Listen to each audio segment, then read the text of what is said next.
la noción ortodoxa de la mecánica cuántica.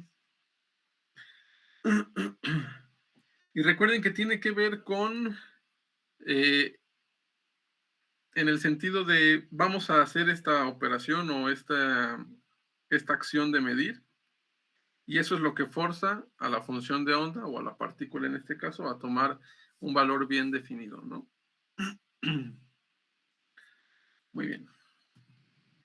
Creo que también hablamos de esto, del experimento de Bell. Y cómo la interpretación ortodoxa se puede acoplar a eso que dijimos de que toma un valor definido la partícula, ¿no? Habíamos hablado de que existen dos procesos diferentes, los ordinarios, en donde tenemos la función de onda sin perturbar, y donde vamos a estar observando o midiendo, ¿de acuerdo? Y ahí tenemos que la función de onda le decimos que colapsa y la partícula toma un valor definido.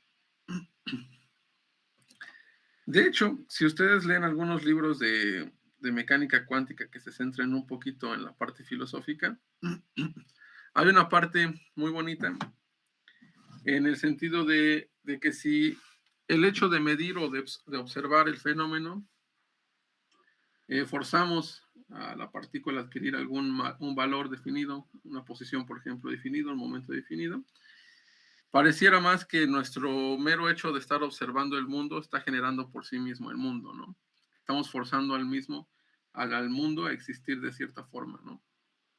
Con el solo hecho de observarlo. Bueno, entonces vamos a necesitar dos herramientas desde este momento que vamos a estar resolviendo la ecuación de Schrödinger, que son los números complejos y un poquito sobre probabilidad, ¿de acuerdo?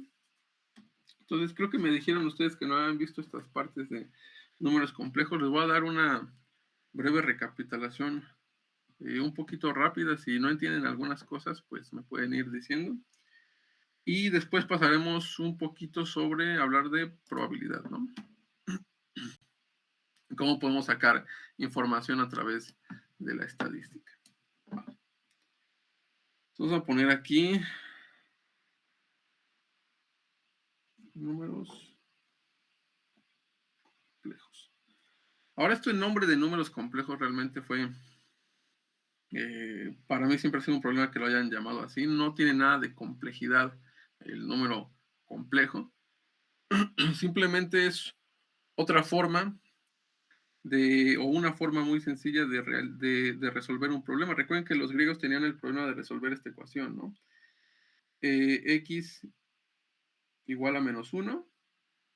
Existe un número al cuadrado que me dé menos 1 y no existe ninguno, ¿no?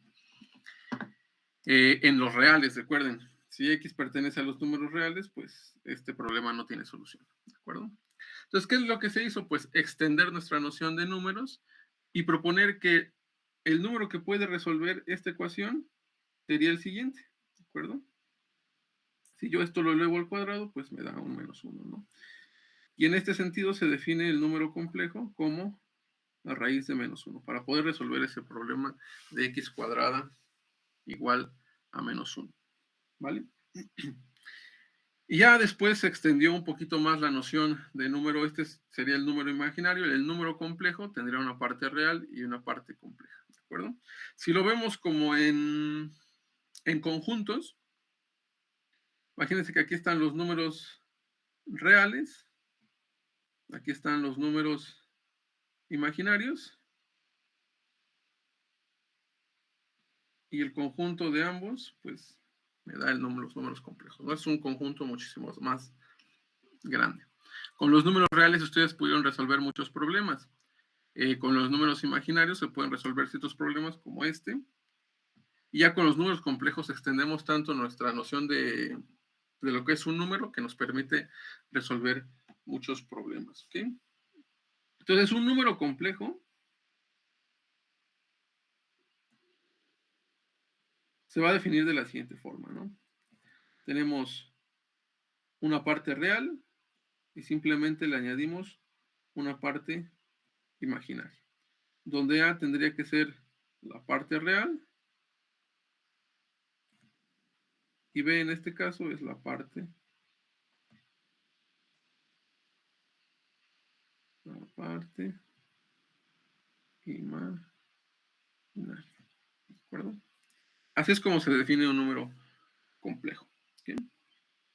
Ya una vez que lo definimos de esta forma, podemos proponer o podemos ver qué operaciones puedo hacer con estos números complejos, ¿no? Por ejemplo, vamos a ver aquí algunas operaciones. Si yo sumo un número complejo Z, un número complejo W, le vamos a decir que W es de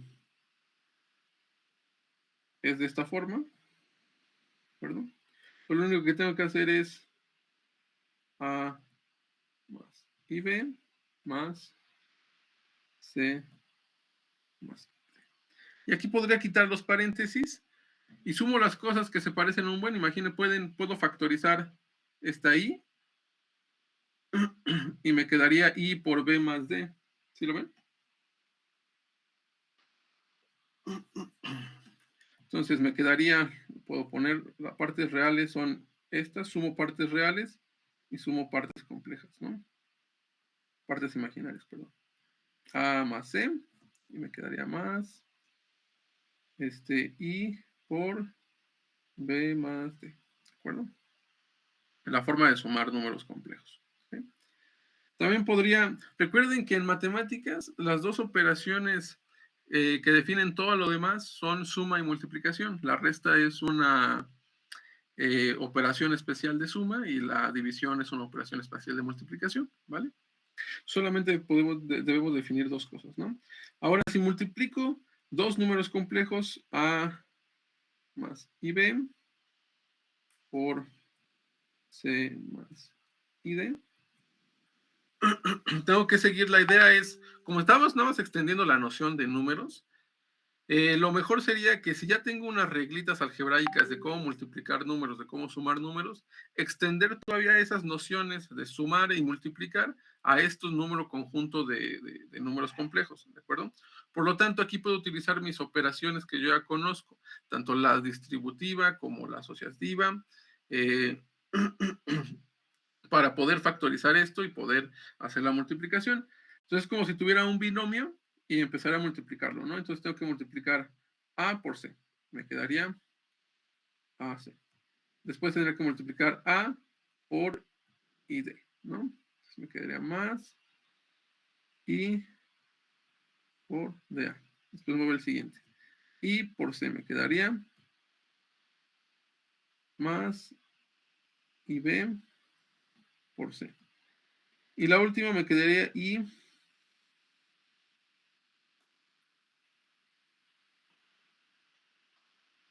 B por ID. ¿De acuerdo? Ahora fíjense, tenemos este problemilla, ¿no? Yo puedo utilizar la regla distributiva y puedo proponer que esto se puede escribir de la siguiente forma, ¿vale? ¿Y quién es I por I? Pues no es más que la raíz cuadrada de menos 1 por la raíz cuadrada de menos 1. Extiendo mi noción de lo que es una multiplicación, tengo mismos números multiplicados, pues lo puedo representar como ese número al cuadrado. Y la raíz al cuadrado, pues me da un menos 1, ¿de acuerdo? Por lo tanto, me quedaría como menos b por d.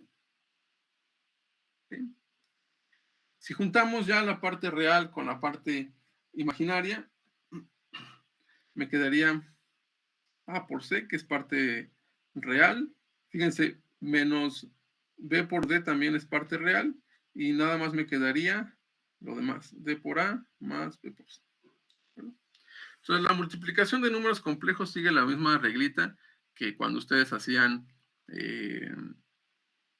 tenían binomios, ¿no? Multiplicados. Bueno, hasta acá alguna duda.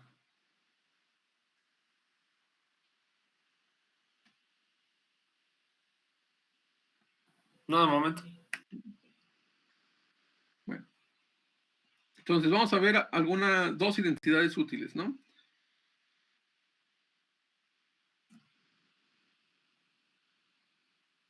Fíjense que si yo hago 1 sobre i, este es igual a menos i. ¿Por qué? Fíjense, yo puedo hacer 1 sobre i y multiplicarlo por un 1 escondido. Y sobre i, como estamos nada más extendiendo la noción de números, nuestras reglitas se tienen que seguir cumpliendo. Un número sobre el mismo número me tiene que dar la unidad, ¿de acuerdo? Por lo tanto, ahí lo único que estoy haciendo es escondiendo un 1. I sobre i es 1. Pues lo que va a quedar aquí es i arribita, y por i ya vemos que es menos 1, y siguiendo las reglas de fracciones o multiplicación con fracciones, me quedaría aquí menos i, ¿no? Entonces, por eso 1 sobre i es menos i. ¿Qué otra cosa puede serles útil? Pues que si yo tengo i, que lo multiplico por menos i, esto me da un 1, ¿de acuerdo? Solo ustedes lo pueden comprobar fácilmente, ¿no? Ok. Vamos a seguir viendo más propiedades de los números complejos, ¿no? Vamos a ver qué es un conjugado complejo. O un complejo conjugado. ¿No? Si yo tengo un número complejo A más IB, yo puedo definir su número complejo, lo voy a denotar como una estrellita superior derecha, como un superíndice. En muchos textos lo pueden encontrar como Z barrita. Luego eso es un problema porque se puede confundir con vectores, ¿no? Estamos hablando de conjugado complejo. Aquí estamos definiendo conjugado complejo. Lo único que tengo que hacer es donde vea una parte imaginaria, le cambio el signo, ¿de acuerdo? Si es más, lo cambio a menos. Si es menos, lo cambio a más. Ese es el conjugado complejo. Z conjugada nada más es el cambio de i a menos i, por ejemplo. ¿Sí? Ahora esto me permite definir algunas propiedades. Fíjense, si yo tengo un número complejo y digo que ese número complejo es igual a su complejo conjugado, ¿cuál es la única forma de que eso sea verdad?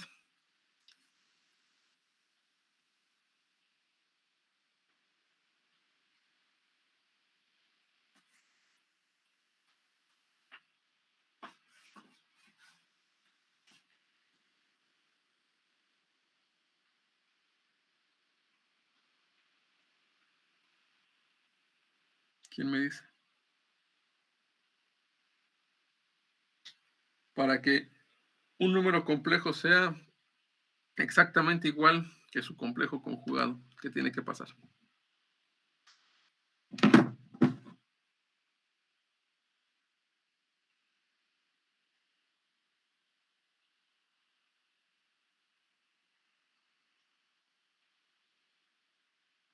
¿Ser multiplicado otra vez por i? ¿Todo por i? Bueno, el conjugado, diría yo. No te entendí, a ver. O sea, por ejemplo, tenemos el conjugado y lo multiplicamos por i. Bueno, tendremos i a... O sea, no he hecho bien el cálculo, pero tendríamos menos i cuadrado, que sería... No, bueno, creo que no quedaría igual. Fíjense, ¿qué es lo que estamos diciendo? Que a más ib tiene que ser igual a menos ib, ¿cierto? ¿Cuál es la única forma de que eso sea verdad?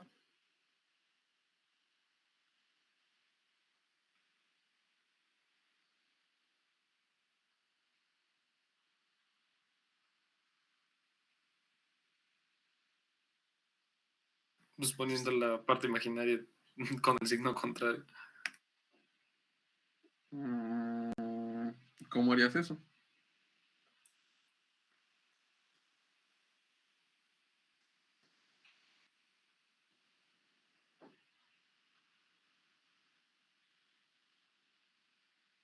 ¿Cuál es la única parte diferente entre ellas dos?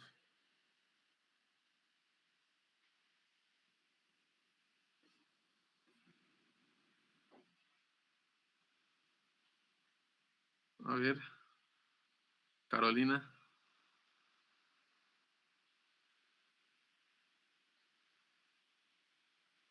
¿Cuál es la parte diferente entre esos dos números?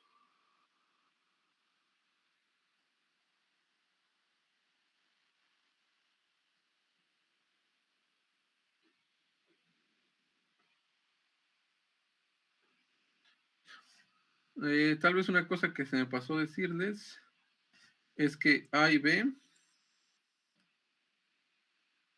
sí pertenecen a los números reales, ¿no? O sea, son numeritos.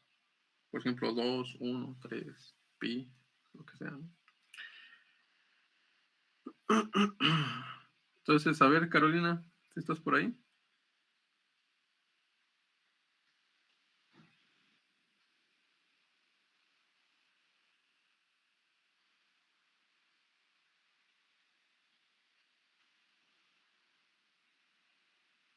Me parece que no está. Se fue a dormir, ¿no? A ver, Ricardo, ¿cuál es la parte diferente de ese número, entre esos dos números? Pues por lo que veo, pues nada más es el signo, ¿no? El signo. Entonces, ¿cómo harías para que fueran iguales? Puedes multiplicarlo por un -1 el de la derecha o el de la izquierda. Pero también cambiaría la S, entonces Ok. no estoy seguro, la verdad. Pues la única forma en la que estos dos iguales es si B es igual a 0, ¿no? Si B es igual a 0, me queda A igual a A. ¿Están de acuerdo?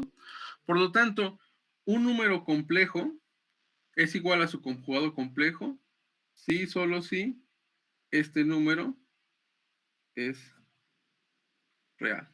¿De acuerdo? Muy bien. Entonces, continuemos. Entonces, fíjense, yo puedo extender la noción de conjugado complejo. Si hago Z más W y le saco el complejo, esto no es más que obtener el complejo de Z más el complejo de W. Si yo tengo Z por W, le saco el complejo, esto no es más que sacarle individualmente a cada uno de los complejos. Ustedes lo pueden comprobar. Háganlo con AB y van a ver que esta igualdad se cumple y que esta otra igualdad se cumple. ¿De acuerdo?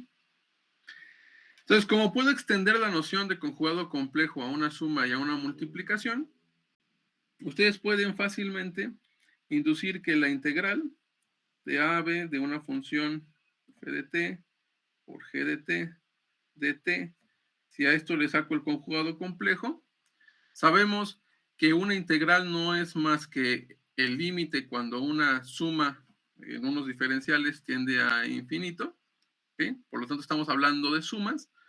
Entonces lo que podemos hacer es extender esta noción de conjugado complejo y decir que esto no es más que, como son sumas, pues individualmente es la suma de cada uno, ¿no?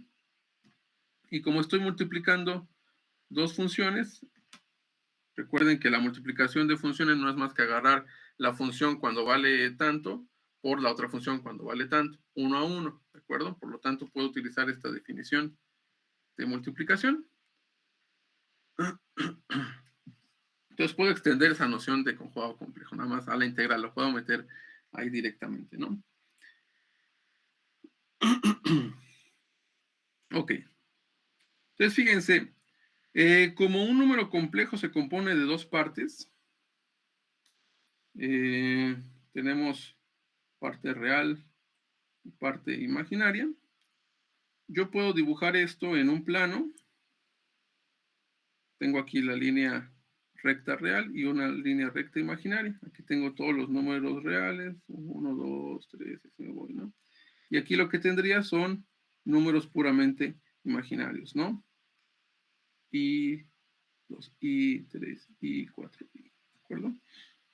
A este plano complejo también se le llama el plano de Argand, ¿no? Que fue un señor, uno de los primeros que propuso esto.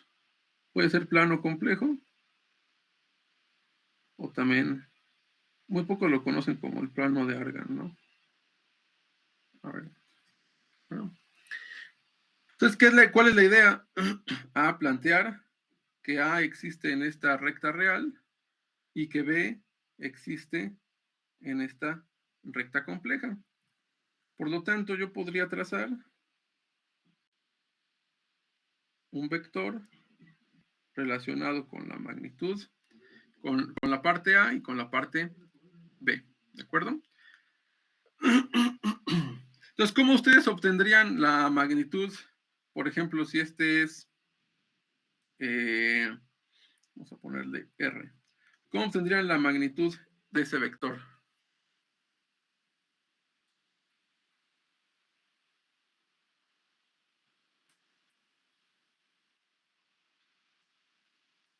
A ver, Diego, ¿cómo obtendrías la magnitud de ese vector?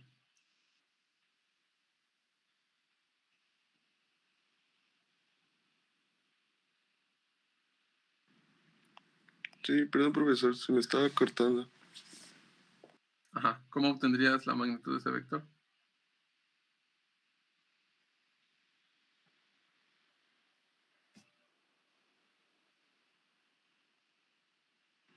Pues es el cuadrado de A más el cuadrado de Ajá. IB. Y eso, y la raíz de eso. Ok, teorema de Pitágoras, ¿no? Tan sencillo como eso. Sí. Ok. Quiere decir, fíjense, que la magnitud, que esto es igual a la magnitud de Z. Cualquier número complejo yo le puedo sacar su magnitud a través de el teorema de Pitágoras por esta relación geométrica que le dimos, ¿ok? Ahora otra cosa que yo puedo hacer es, fíjense, ¿cómo puedo obtener de un número complejo fácilmente la magnitud? Si yo tengo aquí, vamos a ponerle aquí, magnitud, ¿de acuerdo? Si yo tengo Z y lo multiplico por su conjugado complejo, vamos a ver qué pasa. Esto no es más que A más IB por A menos IB.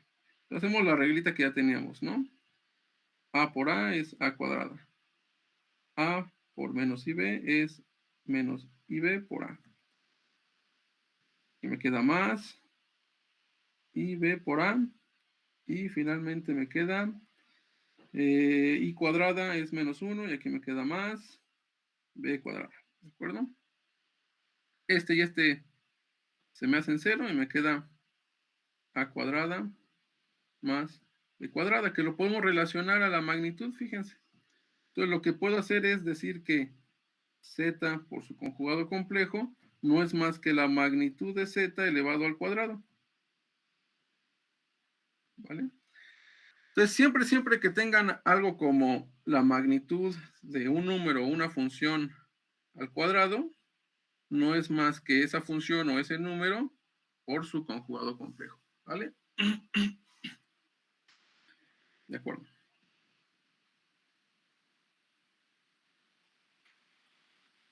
Ahora podemos utilizar, ya es la última, identidad de Euler, ¿no?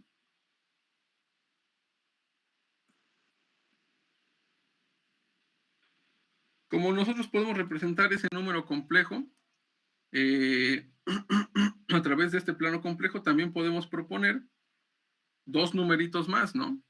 Por ejemplo, el ángulo que hace con respecto al eje real y la magnitud de R. Si hago eso, yo puedo proponer el número complejo en sus coordenadas polares que le llamamos, ¿de acuerdo? Esto no es más que R por coseno de teta más I seno de teta. Esta es la identidad de Euler. Y se siguen manteniendo todavía nuestras mismas propiedades que hemos visto antes, ¿no? Como por ejemplo, el conjugado complejo de este número, ¿sí?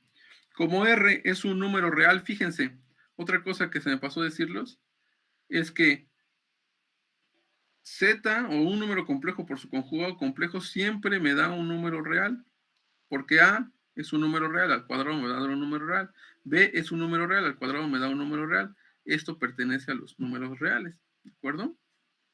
siempre, siempre, siempre la magnitud de un vector, en este caso un número complejo, me va a estar dando un número real. Siempre, siempre me da un número real. Y así aseguramos que sea un número real. Acá, ¿vale? También podríamos asegurar, fíjense, como estamos hablando de números y las funciones no son más que relaciones numéricas, si yo aquí pongo una función por su conjugado complejo, siempre me va a dar una función real, ¿de acuerdo? Siempre, siempre. Entonces, sigamos con esto, ¿no? R es un número real, el conjugado complejo de un número real, pues no es más que R. El conjugado complejo de este número no es más que donde yo vea una I, le pongo una menos I. ¿Ok? Puedo utilizar la regla de los exponentes para proponer, como tienen la misma base, tienen esto es igual a 1, y me queda simplemente R, ¿de acuerdo? Que ya vimos que es esta magnitud, ¿de acuerdo?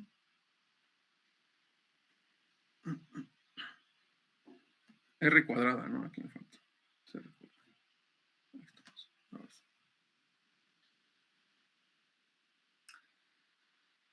Bueno. Ya que tenemos esto, ustedes pueden fácilmente, con esta reglita de la identidad de Euler, pueden proponer escribir una función coseno de la siguiente forma. Hay muchas formas de hacerlo, lo pueden hacer a través de funciones pares, impares, o simplemente con la identidad de Euler, ¿no?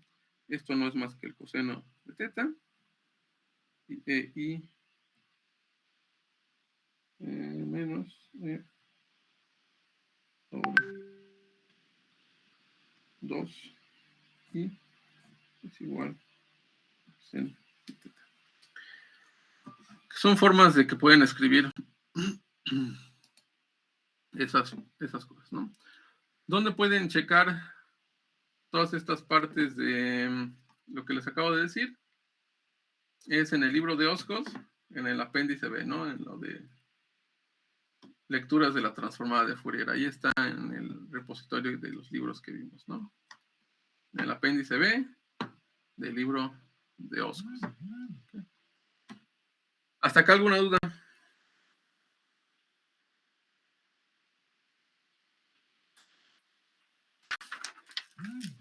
De momento, ¿no? ¿No? Vale.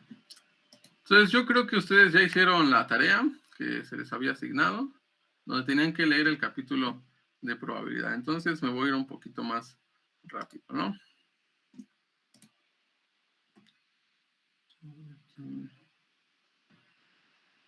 Entonces vamos a ver conceptos de probabilidad. ¿Sí? Entonces imagínense que tienen aquí un universo y vamos a hablar de personas, ¿no? Aquí tienen personas.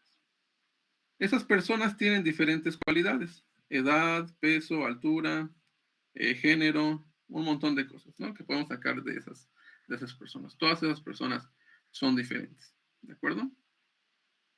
Entonces imagínense que yo quiero contar cuántas personas tienen cierta edad, ¿no? Entonces yo puedo decir n, que es el número de esas personas, en función de j, donde j tiene que ser alguna propiedad de interés.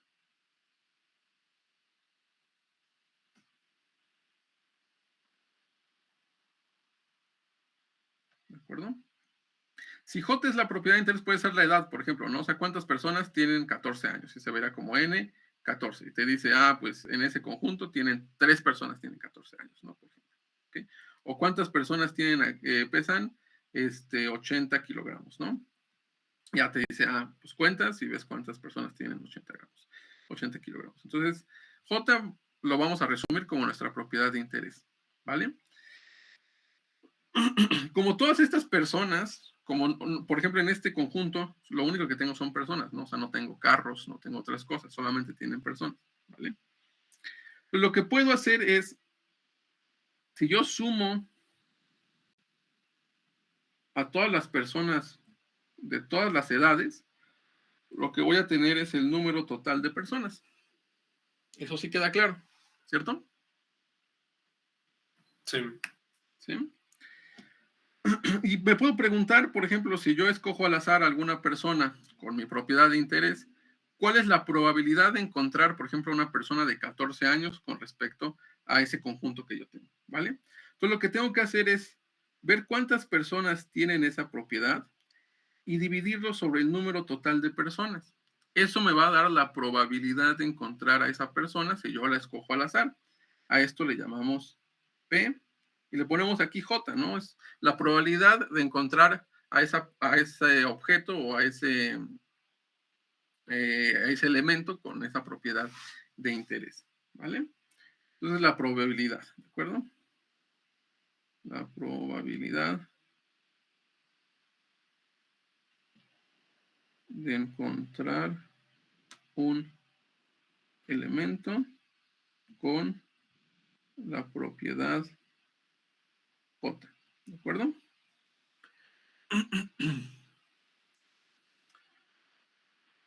Ok.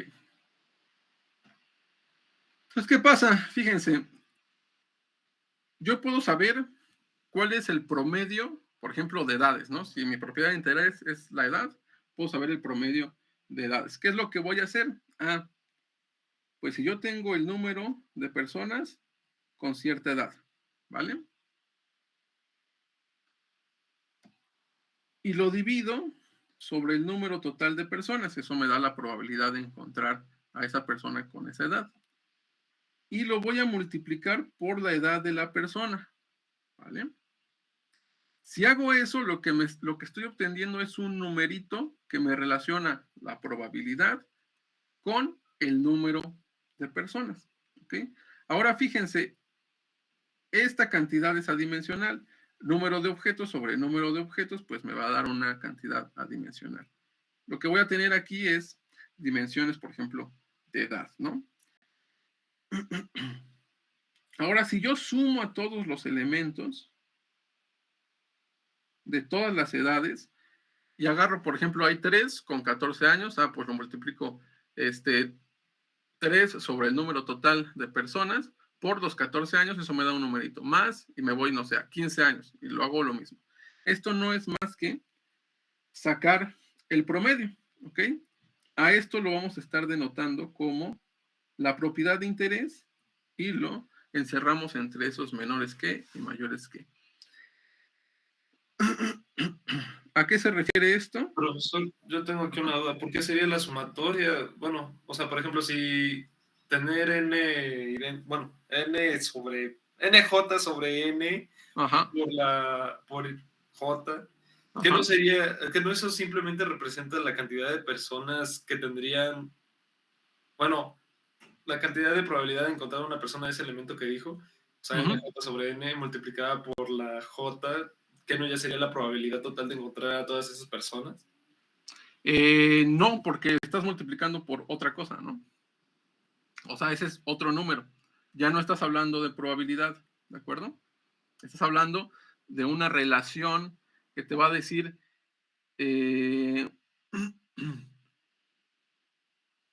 cuál más o menos, o sea, qué numerito es representativo a lo que tú estás buscando. Por ejemplo, en un promedio, si hacemos el promedio de nuestras edades, ese es el número representativo de nosotros, ¿no? O sea, tal vez alguno no tenga esa edad, pero es un valor representativo de nuestra muestra. Nos está indicando que los valores están tal vez cercanos a ese valor de promedio de edades, ¿no? Ahora, lo que acabo de hacer no es más que lo que ustedes hacían, ¿no? Cuando querían sacar promedios. O sea, por ejemplo, imagínense que tenemos 3 personas con edad de 14 años, ¿no? Tenemos 2 personas con edad de 12 años. Y tenemos una persona con edad de, no sé, 20 años, ¿de acuerdo? Entonces lo que ustedes tienen que hacer es, cuando sacaban el promedio, ¿qué era lo que hacían? ¿Cómo hacen el promedio? Es la suma de todos los elementos, pero eso va Ajá. en el denominador y pues Uh-huh. elegimos una persona de cierta edad y esa va a representar la probabilidad de encontrar que tengamos una persona con esa edad. Tenemos 14 años tienen 3 personas, ¿estás de acuerdo? Sí, Si quieres lo ponemos en la anotación que estamos siguiendo, ¿no? 3 personas tienen 14 años, que ese sería NJ, ¿no? ¿Sí lo ves? sí, Y este es J, o sea, mi cantidad de interés, 3 personas, ¿no? sí. ¿Sí lo ves? Ah, perdón, al revés, ¿no? Sí estaba bien cuando lo puse así. 3, 14. Ahí está, ¿no? Porque esta es la edad. 14 es la edad, ¿no? Entonces este es el número de personas que tienen esa edad. Y esta es mi edad J-ésima, ¿no? ¿Vale? Más la edad 12 por ¿cuántas personas tienen? Pues 2, ¿no? Más 20 años y una persona, ¿no? Y lo que tengo que hacer es dividirlo sobre el número total de personas, ¿no? Que es 3 más 2 más 1, ¿vale? Si se fijan lo que están haciendo, 14 por 3 sobre, ¿cuánto me da esto? 5, 6, ahí está. Esa es la probabilidad de encontrar a una persona con 14 años, ¿sí lo ven? Sí, Más 12 por 2 sobre 6. Esta es la probabilidad de encontrar a las personas con 12 años, ¿no? sí, Y lo mismo para el otro, o sea, 1 sobre 6. Entonces, cuando ustedes estaban sacando promedios, estaban sacando medias, realmente lo que estaban haciendo también era unir cuál es la probabilidad de encontrar a un objeto o un elemento con ciertas características de todo el conjunto de elementos, ¿de acuerdo? Si se fijan, lo único que hice fue probabilidad por mi propiedad de interés, ¿sí lo ven? Y sumo cada una de ellas, suma, suma, suma. Por eso es aquí esta suma, ¿no? ¿Vale? ¿Ya lo visualizaron? sí, ¿Eh? Ok. Entonces eso me está dando el valor esperado. ¿Ok? Esa es la forma de sacar el valor esperado. Ahora ustedes lo pueden, porque no es lo mismo que la probabilidad, porque lo estamos multiplicando por un número. Y recuerden que la probabilidad es adimensional. Cuando ya lo multiplicamos, por ejemplo, por 14, esto tiene unidades de edad, ¿no? Entonces me va a estar dando al final un valorcito de edad promedio, ¿de acuerdo? Esto también lo pueden escribir de la siguiente forma, como J por la probabilidad J, ¿no? Porque ya vimos qué es esto. ¿Qué les iba a escribir acá? ¿Puedo borrar este ejemplo de las edades?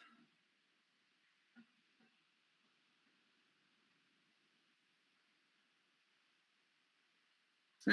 Bueno. Ok. Pues ahí estamos. ¿Vale? profesor, si no entendí mal, entonces es como la probabilidad de encontrar, bueno, la propiedad, más bien el porcentaje general en el que se va a encontrar cualquier, bueno, una persona de 14 años, de 20 y así. Ajá. Sí. Ah, ok. Ujú. Sí, es lo que está haciendo, es esa fracción que salía, ¿no?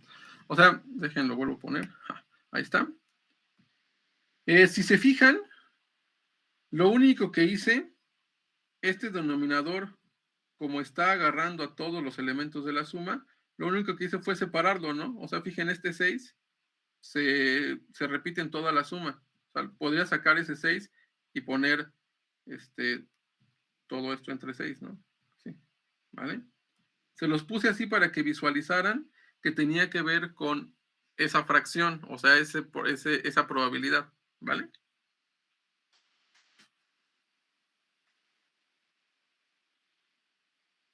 ¿Sí? ¿O no? Sí, Ok.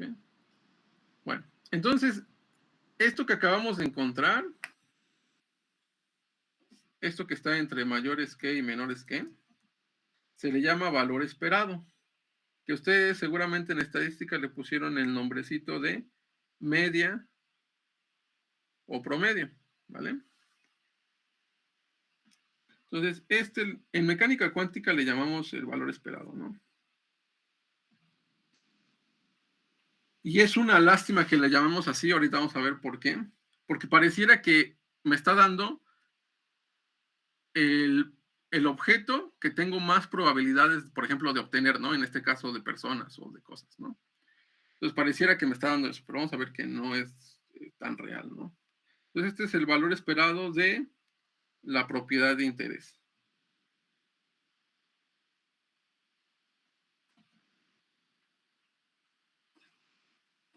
¿Sí? Que ustedes lo conocían como promedio o media. ¿Okay? Ahora, aquí hay una nota muy importante. No confundir con el valor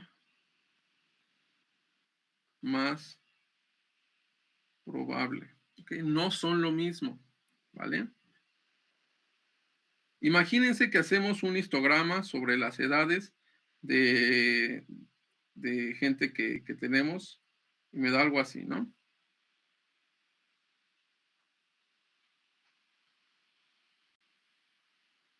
Me da ese histograma, ¿de acuerdo?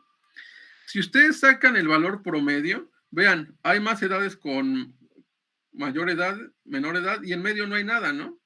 Entonces, cuando ustedes saquen el valor promedio, les va a dar más o menos tal vez por aquí, ¿vale? Y ese va a ser el valor que le llamamos promedio o el valor esperado. Sin embargo, fíjense que no está entre esos dos lóbulos, ¿de acuerdo? De nuestro histograma, ¿de acuerdo? ¿Qué es lo que pasó? Que nuestro promedio simplemente es una representación, es un numerito que nosotros tenemos para representar un montón de datos, ¿vale? El valor más esperado tal vez sea, depende si este es el más alto que este, pues este es el que tiene la probabilidad más alta de encontrarse, ¿no? ¿Por qué? Porque tiene más elementos ahí asociados, ¿de acuerdo? Entonces, hay muchas veces donde el promedio sí coincide con la probabilidad máxima, pero otras veces donde no lo hace. En el libro de Griffiths, del capítulo que les dejé leer, ahí viene bien explicado, ¿no? Muy bien. ¿Hasta acá alguna duda?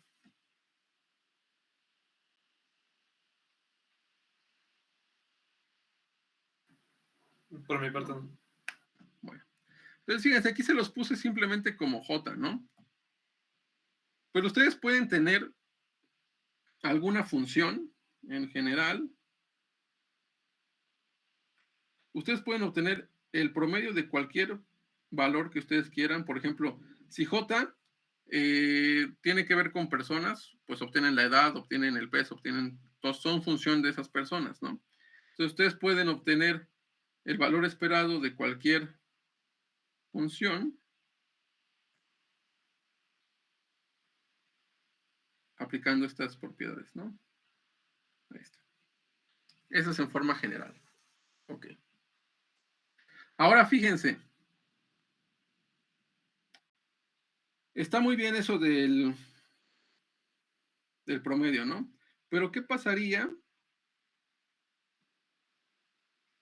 Imagínense que van ustedes y hacen unas mediciones.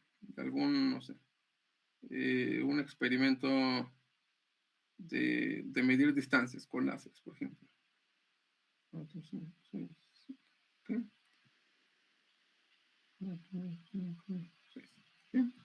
Y les dan, no sé, en un experimento obtuvieron un valor, en el cuarto experimento obtuvieron ese valor de intensidad, quinto experimento sí, y así nos vamos, ¿no?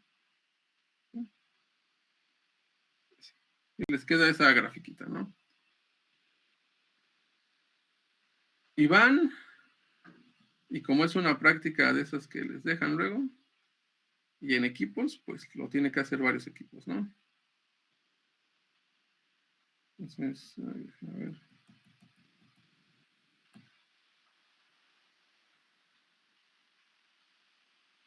Ahí estamos, ¿no? ¿Sí? Entonces, fíjense, como ustedes no quieren gastarse más, pues hacen el mismo número de experimentos que sus compañeros, sus compañeras, ¿no? Y les sale esta misma gráfica. ¿Okay? Fíjense que como tenemos tantos elementos, es una forma simétrica. lo que les va a dar el promedio va a ser 5. ¿Sí? Si ustedes hacen el promedio de esta grafiquita, les va a dar 5. Si ustedes hacen el promedio de esta grafiquita, también les va a dar un 5. ¿De acuerdo?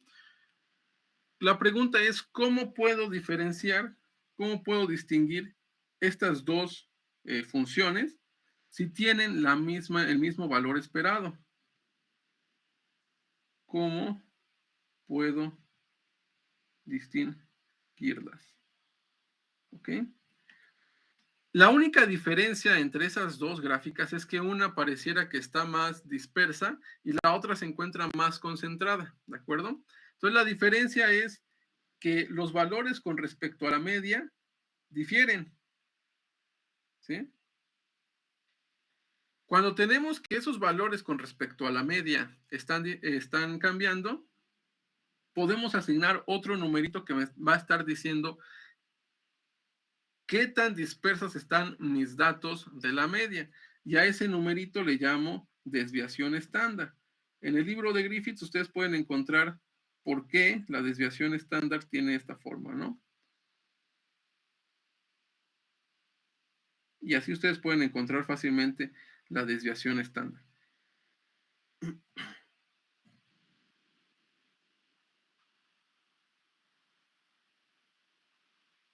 ¿Okay? Y simplemente es un numerito que me indica qué tanto nuestros datos se alejan de la media. O del valor promedio, recuerden que es lo mismo, ¿no? Entonces ya tenemos valor esperado y desviación estándar, ¿ok? Entonces podemos agarrar de un montón de muestras, agarrar un número que represente a todo nuestro fenómeno, que le llamamos valor esperado. Y podemos tener otro número que le llamamos desviación estándar, es qué tanto nuestros datos se encuentran dispersos con respecto a nuestra media. Si se encuentran muy dispersos, pues pareciera que hay mucha variabilidad en nuestro experimento, ¿no? Si se encuentran muy cercanos a la media, pues estamos encontrando menos variabilidad en nuestros datos, ¿ok? Muy bien. ¿Hasta acá alguna duda?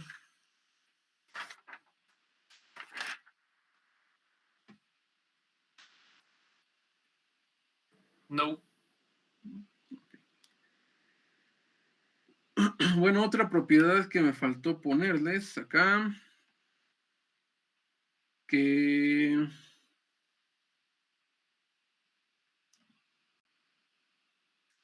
la suma de todas las probabilidades tiene que ser a fuerzas 1, ¿no? O sea, ¿cuál es la probabilidad de encontrar, por ejemplo, si yo estoy buscando humanos ahí en este universo? ¿Cuál es la probabilidad de que yo agarre a un humano, no? Pues tiene que ser del 100%, porque nada más hay puros humanos, ¿no? Bueno, okay. Entonces vamos a extender este caso discreto al caso continuo, que es muy fácil. Como estamos hablando de sumas, fíjense, todas estas partes estamos hablando de sumas, pues tenemos que hablar, en este caso, como vamos a ir a continuo, pues de integrales, ¿no? Entonces, fíjense, cuando vamos al caso continuo, vamos a estar hablando de una funcioncita especial que le vamos a llamar ρ, ¿de acuerdo? No es la densidad, sino simplemente le llamamos así, ρ. Ρ es la densidad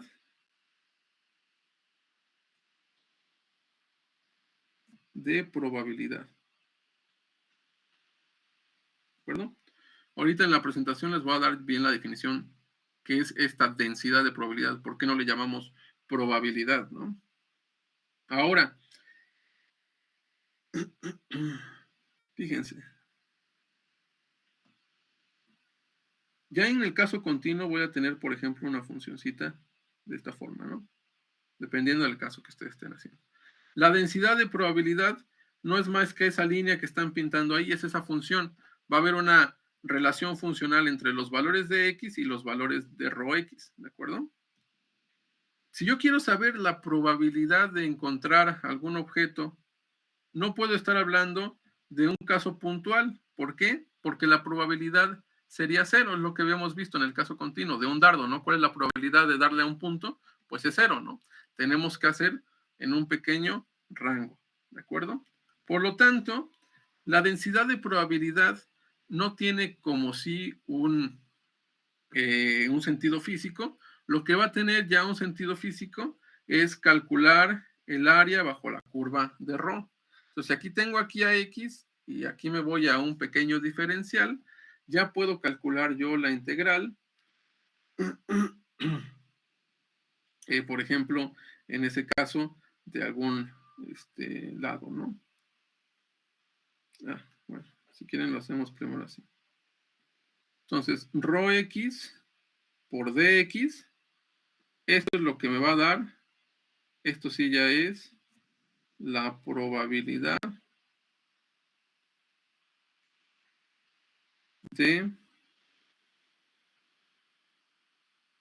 encontrar un elemento, depende de lo que estemos hablando, ¿no? Con lo que llamamos elemento. Puede ser la probabilidad de encontrar a la partícula en cierta posición, o la probabilidad de encontrar a la partícula con cierto momento, ¿vale? Entre x más dx, ¿de acuerdo?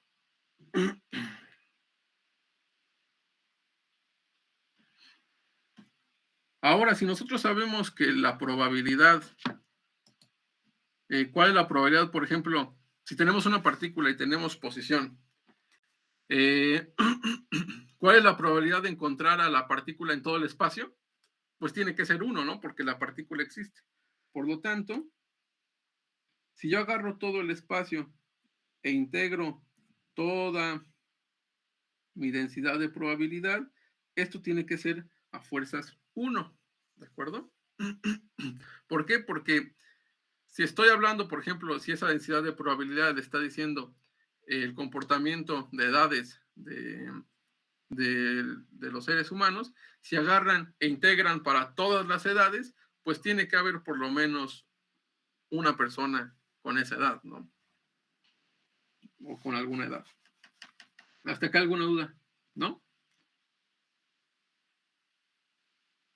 No. Bueno. Entonces, ¿cómo puedo yo calcular valores esperados o valores promedio? Por ejemplo, estamos hablando de posición. ¿Cuál es la probabilidad de encontrar a la partícula en cierta posición? Extiendo mi idea, si ya tengo la probabilidad, extiendo mi idea, esta. Fíjense, solamente es la probabilidad por la funcioncita que me dicta la característica que yo quiero del sistema, ¿no? Entonces agarro, ¿cuál es la función de la posición? Ah, pues es x, ¿no? Y la multiplico por la densidad de probabilidad que tiene que ver con x, ¿ok? Y eso me da el valor esperado de la posición, exactamente igual como lo hicimos para sacar propiedades de un sistema. Por ejemplo, nada más era la probabilidad por la propiedad que yo quisiera, ¿no? En este caso es parecido, la densidad de probabilidad por la propiedad que yo quiero, ¿vale? En general, si ustedes quieren saber la propiedad de cualquier cosa, siempre y cuando tengan una relación funcional, por ejemplo, el valor promedio de una función que depende de la posición, por ejemplo, puede ser energía, ¿no? O sea, la energía,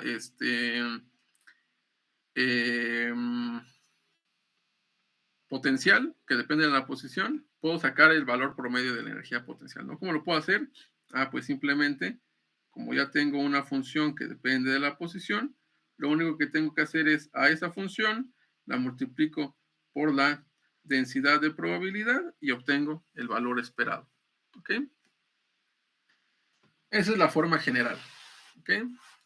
Ahora fíjense, ¿cuál es la idea de todo esto? ¿Cuál es la dificultad de encontrar valores esperados? Lo fácil es encontrar nuestra funcioncita que me relaciona algunas características del sistema. Lo difícil es encontrar cuál es la densidad de probabilidad de ese problema, ¿okay? Entonces, en probabilidad seguramente se dieron cuenta que siempre estaban buscando esta densidad de probabilidad, ¿no? Para poder encontrar valores esperados, desviaciones estándar y un montón de cosas, ¿no? ¿Cómo pueden encontrar? También pueden encontrar la desviación estándar. Y simplemente con la misma forma que nosotros estuvimos hablando, menos de la forma general, ¿de acuerdo? ¿Cómo encuentro esto? Con una integral y después elevo eso de lo que me salgo al cuadrado. ¿Cómo encuentro esto? Pues elevo la funcioncito al cuadrado, lo multiplico por la densidad de probabilidad y ya me da aquí ¿no? Es tan sencillo como eso. ¿Vale? Muy bien. ¿Hasta acá alguna duda? ¿Alguna pregunta?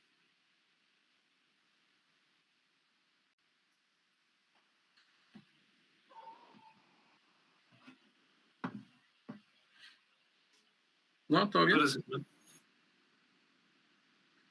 ¿Ya puedo cambiar? Sí. Ok. Bueno, entonces ya vimos números complejos y ya vimos probabilidad.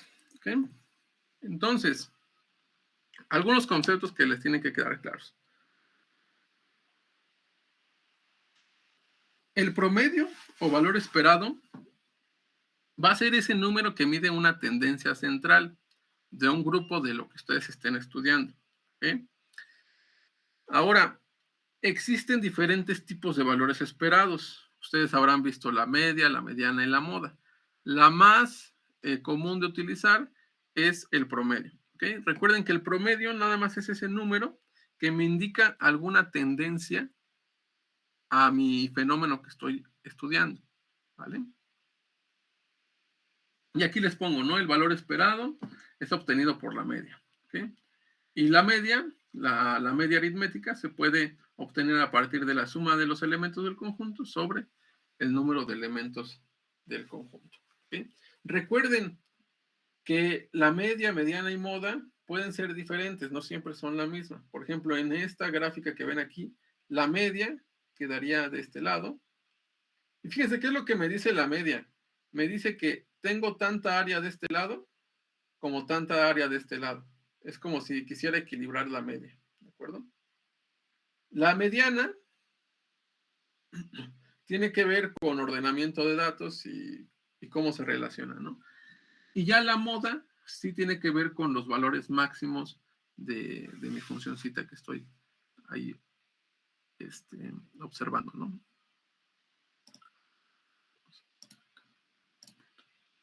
Entonces, media, mediana, moda. ¿Listo? ¿Listas? ¿Ya puedo cambiar?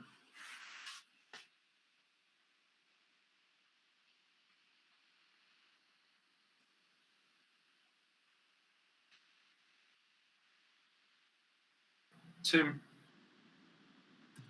Ok. Entonces, fíjense, la distribución de probabilidades les va a dar una relación de correspondencia entre todos los posibles valores de una variable aleatoria y sus probabilidades asociadas. ¿Ok? ¿Cuál es la variable aleatoria? Por ejemplo, en este caso es X. X, por ejemplo, sería la posición. Esa es mi variable aleatoria. Y lo que me está dando la densidad de probabilidades, que en este caso es esta f de x, que toma el valor de ρ de x en esta imagen, simplemente es esa correspondencia a probabilidades asociadas. ¿Okay? Si yo quiero saber ya la probabilidad de encontrar a mi variable aleatoria entre cierto dominio, pues tengo que hacer una integral. ¿Okay? Entonces, esa es la diferencia entre probabilidad y densidad de probabilidad. La densidad de probabilidad es una relación funcional entre la variable aleatoria y sus probabilidades asociadas. ¿Okay?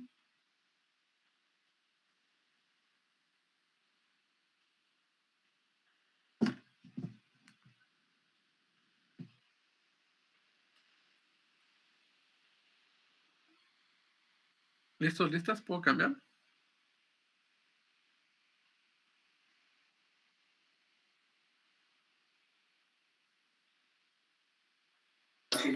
Sí. Ok. Entonces, fíjense, vamos a ver algunas propiedades que esto lo vamos a seguir ocupando en mecánica cuántica porque es importante que se cumplan estas propiedades cuando nosotros sacamos ya la densidad de probabilidad, ¿no? Entonces, si ustedes quieren saber la probabilidad de que una variable aleatoria esté entre un dominio, entre A y B, lo único que tienen que hacer es integrar su densidad de probabilidad entre A y B, ¿vale?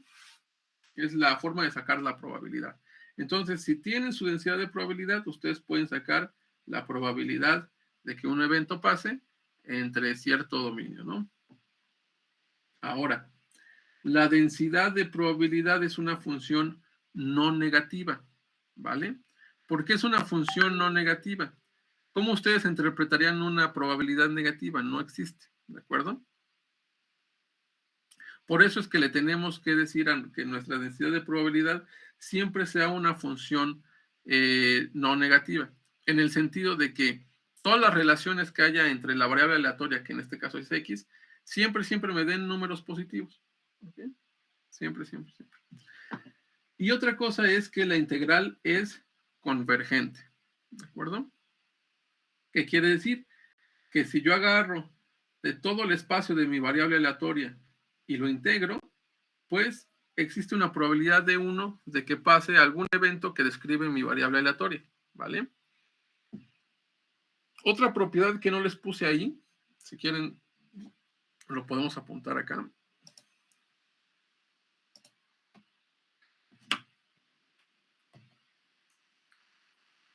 Es que la densidad de probabilidad es una función real, ¿vale? Siempre la densidad de probabilidad es una función real, ¿ok? ¿Por qué? Porque estamos hablando de eventos que nosotros podemos asociar a que pasan o no pasan, ¿vale? Y eso lo describimos con números reales, no con números complejos, ¿vale? Entonces, la densidad de probabilidad es una función real. ¿Listos, listas?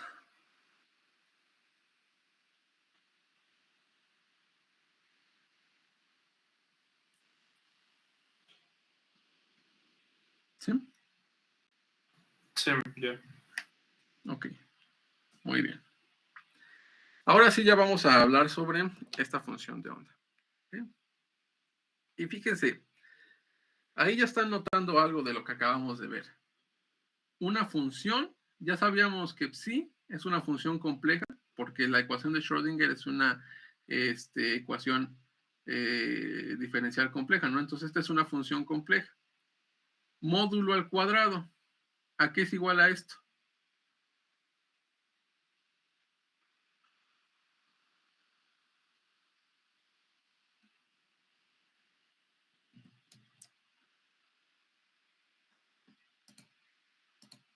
¿Quién me dice?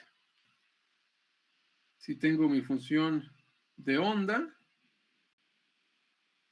módulo al cuadrado. Y yo sé que mi función de onda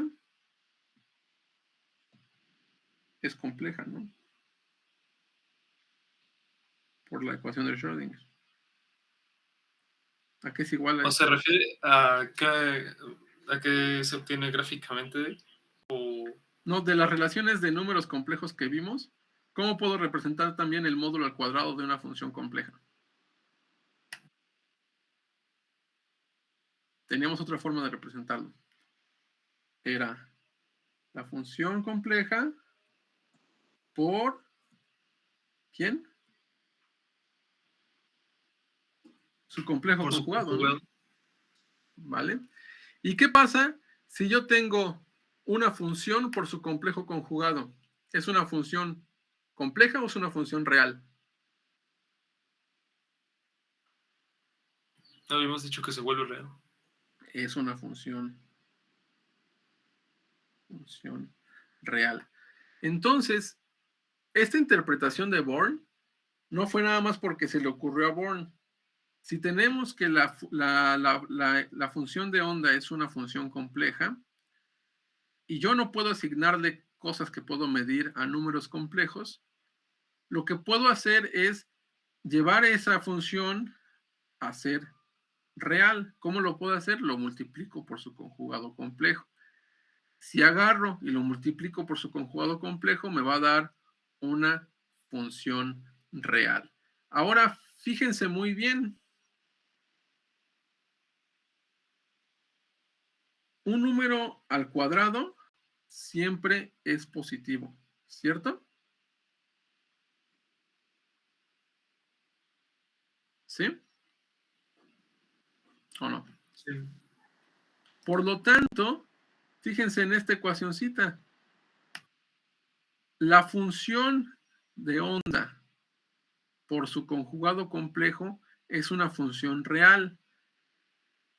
Y como lo estamos elevando aquí en esta notación al cuadrado, siempre va a ser esto una función positiva. Siempre me va a estar dando valores positivos. Entonces es una función real y es una función que siempre es positiva. Por lo tanto, esto que están viendo aquí tiene todas las propiedades de ser una densidad de probabilidad. ¿Ok? Esto que están viendo aquí es la densidad de probabilidad que me dicta cómo voy a encontrar a una partícula en cierto punto y en cierto tiempo. ¿Ok?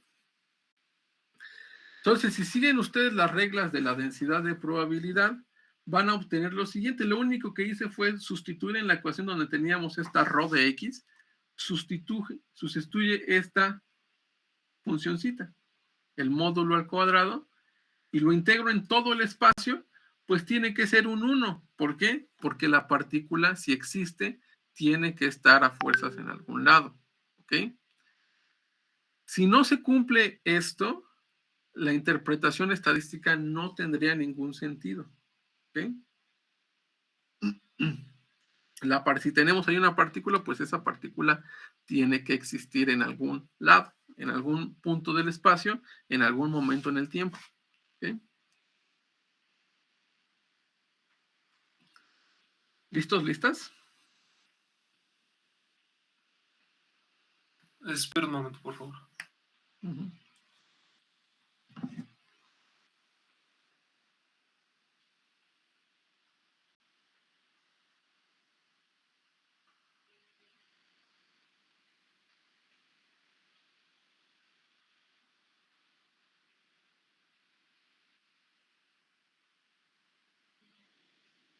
Listo, gracias.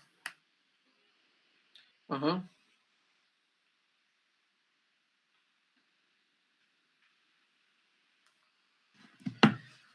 Ok. Entonces, fíjense, le estamos poniendo una condición externa a nuestra función de onda. Que hayamos dicho que tiene que seguir el módulo al cuadrado de nuestra función de onda e integrarla en todo el espacio me tiene que dar 1, es una condición externa a lo que les había dicho de la ecuación de Schrödinger. Lo que yo les había indicado es que la forma de encontrar a la función de onda es a través de la ecuación de Schrödinger. La interpretación estadística me obliga a imponer una condición externa a esta función de onda. ¿Okay? Ahora, el problema se resuelve muy fácilmente. ¿Por qué? Fíjense, ¿cómo yo puedo hacer que la integral de esta función me dé 1? Si no me da 1, simplemente lo divido sobre un número para que me dé un 1. ¿De acuerdo? ¿Están más o menos de acuerdo en eso? ¿De acuerdo? Por ejemplo, si esto me da un 3, pues simplemente aquí a la integral lo divido sobre 1 sobre 3 para que me dé un 1. ¿Ok?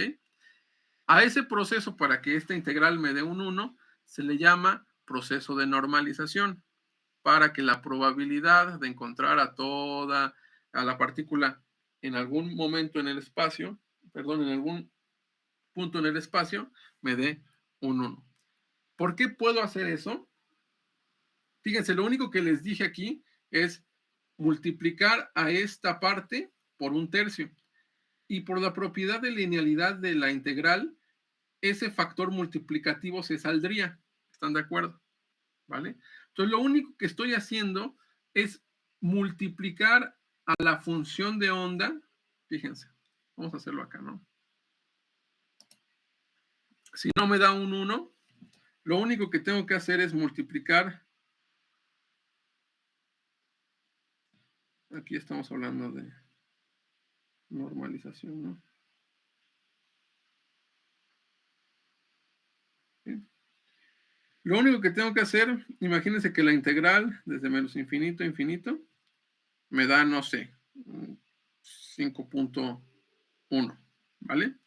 Lo único que tengo que hacer es yo encontrar un numerito llamado a, que este numerito lo puedo sacar por propiedades de linealidad de la integral, para que esta cosa me dé un 1. ¿Cuál sería ese número? Ah, 5.1, ¿de acuerdo? Ese es el proceso de normalización, ¿ok? Y fíjense que lo estamos haciendo de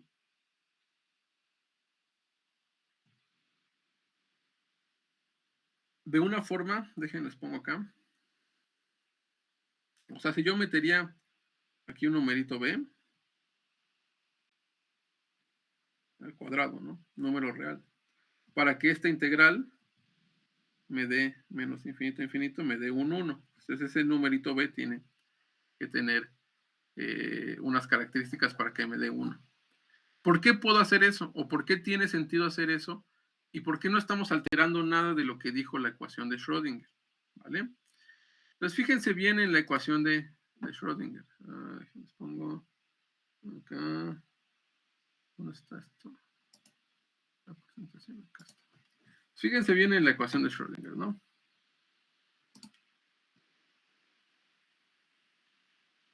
Si yo multiplicaría a la función de onda, a esa psi, por una constante, ¿esa sigue siendo solución de la ecuación de Schrödinger? Vuelvo a preguntar. Yo lo que quiero ahí encontrar es esta función de onda que le llamé psi, ¿vale? Imagínense que ustedes agarran y encuentran una solución para esa ecuación de Schrödinger. Encuentran psi. Si ustedes multiplican a esa ecuación a esta función de onda, esa psi, por una constante, ¿se sigue satisfaciendo la igualdad?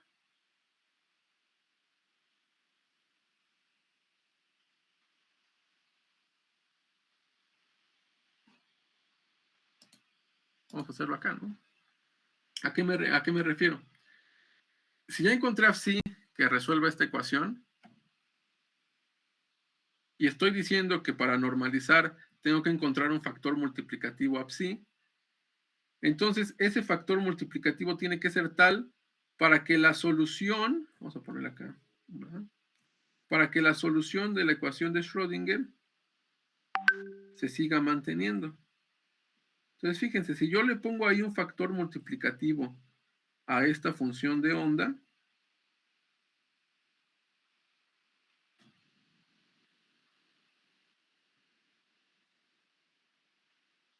por propiedades de la derivada, por su propiedad de linealidad, las constantes siempre se salen, ¿cierto?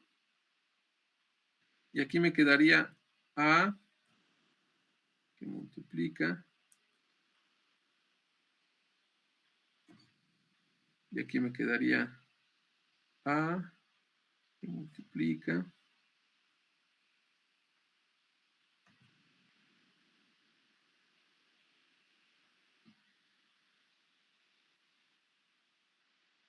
¿Se sigue satisfaciendo la ecuación? ¿Sí o no?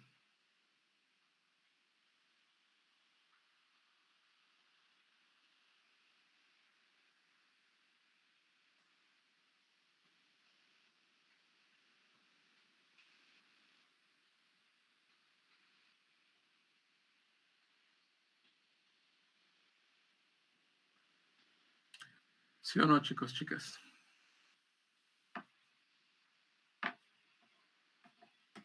Pues sí, ¿no? Porque se multiplicó por la... Bueno, ambos lados tienen A, entonces pues Ajá, no creo que afecte.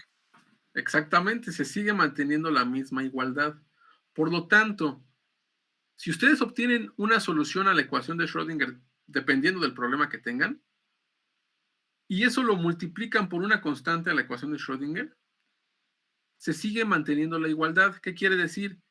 Que cualquier factor multiplicativo, si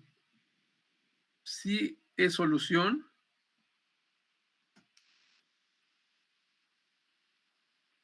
también lo es A por psi, una constante por la misma función. ¿Por qué tiene esa propiedad? Por la propiedad de linealidad de estos operadores, de estas derivadas. ¿Ok? Muy bien. Entonces, como ya sabemos que como psi es solución y yo multiplico por una constante a psi, entonces imponer esta condición de normalización no supone un problema. ¿Por qué?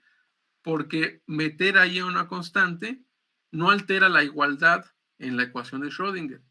A por psi sigue siendo una solución de la ecuación de Schrödinger.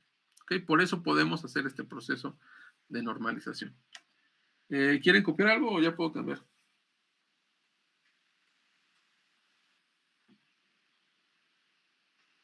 Ya, Listo. puede cambiarlo. Okay. Bueno. Entonces, fíjense, este proceso de normalización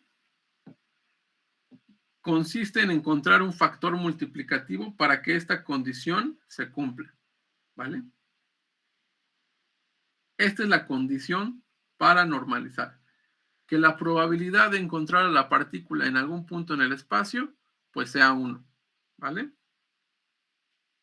Ahora, va a haber soluciones de la ecuación de Schrödinger donde esta integral que ven aquí diverge, ¿ok? ¿Qué quiere decir que diverge? Pues que se va hasta infinito. Si nos queda algo así, pues ningún factor multiplicativo va a poder solucionar que me dé un 1. ¿Por qué? Porque tiende a infinito y ningún número dividido sobre ese infinito me va a dar un 1. ¿Ok? Ahora, ustedes me pueden decir, si no les pido, encuentren la solución de la ecuación de Schrödinger. Pues si es 0, pues la igualdad se cumple, ¿no? O sea, aquí es 0, todo este lado es 0, aquí es 0, toda esta parte es 0, 0, todo esto es 0, ¿no? Entonces la igualdad se cumple. Que psi sea 0, le llamamos la solución trivial. ¿Por qué? Porque sí satisface la ecuación de Schrödinger, pero no me está dando ninguna información del sistema, no representa ningún sistema físico. ¿Ok? Si tenemos estas dos cosas, cualquiera de las dos, le decimos que son soluciones no normalizables. ¿Ok?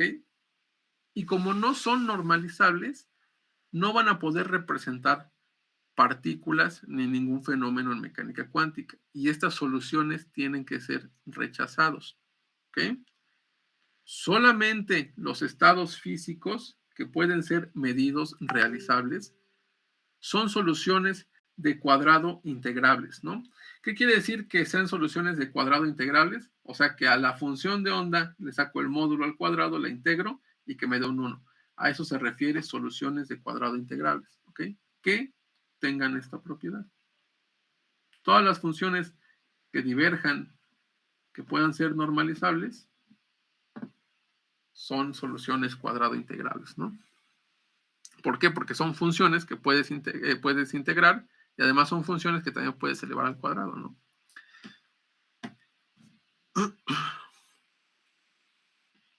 ¿Listos? ¿Listas?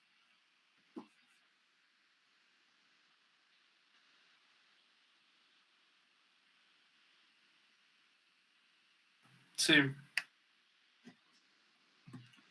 Ok. Entonces, fíjense, aquí lo que están viendo en esa animación es cómo la densidad de probabilidad se va moviendo a través del tiempo, ¿ok? Representa la probabilidad de encontrar a una partícula, ¿ok? En todos esos fotogramas que están viendo ahí, el área, o sea, la parte roja, siempre vale 1. ¿Por qué? Porque es la probabilidad de encontrar la partícula en cierta región. Todos esos diferentes ondas que están viendo ahí, todo el área bajo la curva de cada uno de los fotogramas vale 1. ¿Ok? A diferentes tiempos, pero siempre toda la integral de toda esa área roja que están viendo ahí vale 1. ¿Ok? Entonces imagínense que ustedes empiezan y lo más sencillo sería decir, tengo mi función de onda en el tiempo cero, así como ustedes lo hacían, ¿no? Tenía mi cañón y veo mi bala en el tiempo cero y esa es mi condición inicial, ¿no? Entonces podemos proponer lo mismo, decir, encuentro mi función de onda en el tiempo cero y la normalizo. Normalizo mi función de onda en el tiempo cero. ¿Cómo ustedes pueden saber si la función de onda va a seguir normalizada al evolucionar el tiempo? ¿Sí? Fíjense cuál es el problema en el que nos metemos. Si yo digo, aquí está mi función de onda en el tiempo cero, la normalizo para que el módulo al cuadrado y la integral en todo el espacio de mi problema sea 1, o sea, tenga la probabilidad de encontrar la partícula que sea 1, ¿no? En todo el espacio del problema. ¿Sí? Y después dejo transcurrir el tiempo. Esa función de onda puede ir cambiando como la están viendo aquí, y por lo tanto la densidad de probabilidad o la función de onda al cuadrado va a ir cambiando también. ¿Cómo puedo asegurar que a través del tiempo siempre de mi función de onda módulo al cuadrado la integro sobre todo el espacio, me dé un 1? ¿Ok? Entonces, ustedes pueden decirme, pues lo único que tengo que hacer es sacar un factor multiplicativo, como lo vimos, para cada tiempo, ¿no? Si hacemos eso, el problema es que A se volvería función del tiempo. O sea, nuestro factor multiplicativo se volvería función del tiempo. Y si hacemos eso, la ecuación de Schrödinger ya no tendría una solución. Fíjense, esta A, si la volvemos este factor multiplicativo A, no es la amplitud, es un factor multiplicativo. Este factor multiplicativo, si se vuelve función del tiempo, ya no lo puedo sacar de ahí. ¿Por qué? Porque ya es función del tiempo, entonces ahí estoy hablando de una derivada con respecto al tiempo, ¿no? Entonces ya la ecuación de Schrödinger carecería de una solución única, ¿no? Entonces no pueden, o la propuesta es que no se puede generar o estar siempre normalizando en cada tiempo, ¿ok? Ahora, afortunadamente, la ecuación de Schrödinger tiene esta propiedad extraordinaria de preservar automáticamente la normalización una vez que ustedes la normalizan. ¿Qué quiere decir? Que si ustedes normalizan a su función de onda en el tiempo cero, toda la función en cualquier otro tiempo futuro se va a seguir manteniendo normalizada. ¿Qué quiere decir? Que una vez que saquemos el módulo al cuadrado y lo integremos para cualquier tiempo, e integremos en todo el espacio que nos corresponde, pues vamos a obtener una probabilidad de 1. ¿De acuerdo? Bueno, entonces vamos a comprobar esto, ¿no? Vamos a comprobar que una vez que normalicemos nosotros, en el tiempo cero, por ejemplo, vamos a seguir normalizando. ¿Ok? A ver, entonces, aquí. Comprobar que la ecuación de Schrödinger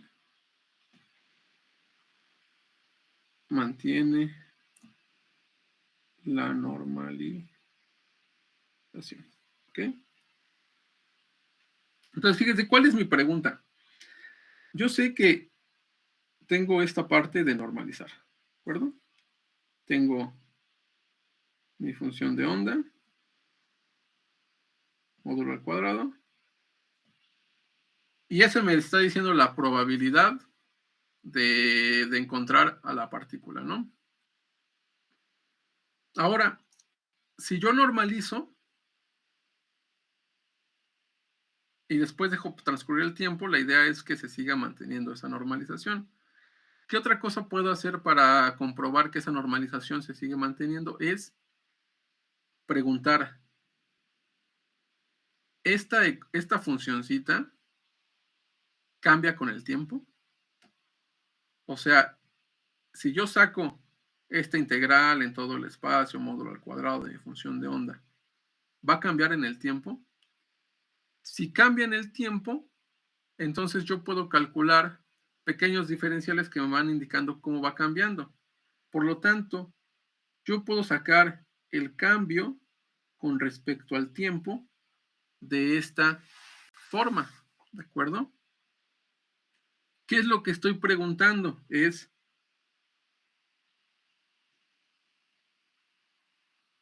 cómo cambia esta cantidad en el tiempo. Si no cambia, fíjense cuál es la idea detrás de todo esto. Si no cambia en el tiempo, ¿cuánto tiene que ser la derivada con respecto al tiempo?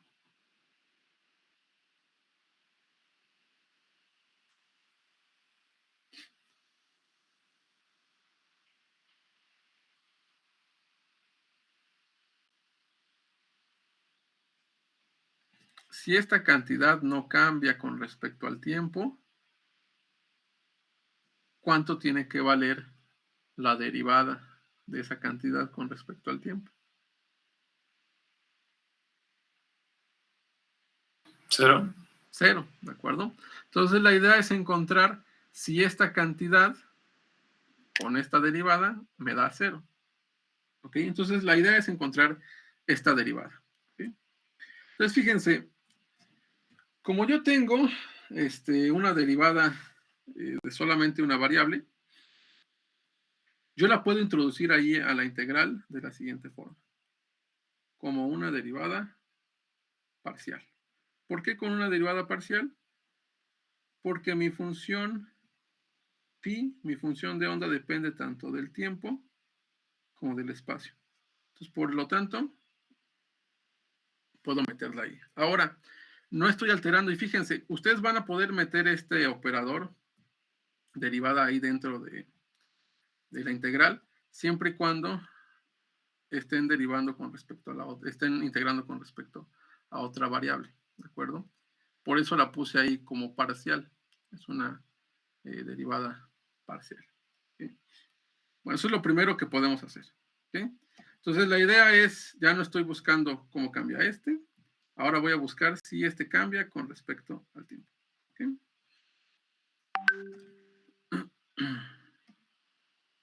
Fíjense que no es lo mismo estar preguntando si la función de onda cambia con respecto al tiempo, ¿no? Esa sí va a estar cambiando con respecto al tiempo. Lo que estoy preguntando es si su módulo al cuadrado va a cambiar con respecto al tiempo. Son preguntas muy diferentes. ¿Okay? Entonces recuerden que mi función de onda, módulo al cuadrado, no es más que mi función de onda por su conjugado complejo. ¿Ok? Aquí ya le quité esta dependencia entre el espacio y el tiempo, solamente para ahorrarme un poquito más de tiempo al escribirlas, ¿no? Pero recuerden que siempre sí tiene una dependencia con respecto al tiempo. Ahora, lo que voy a necesitar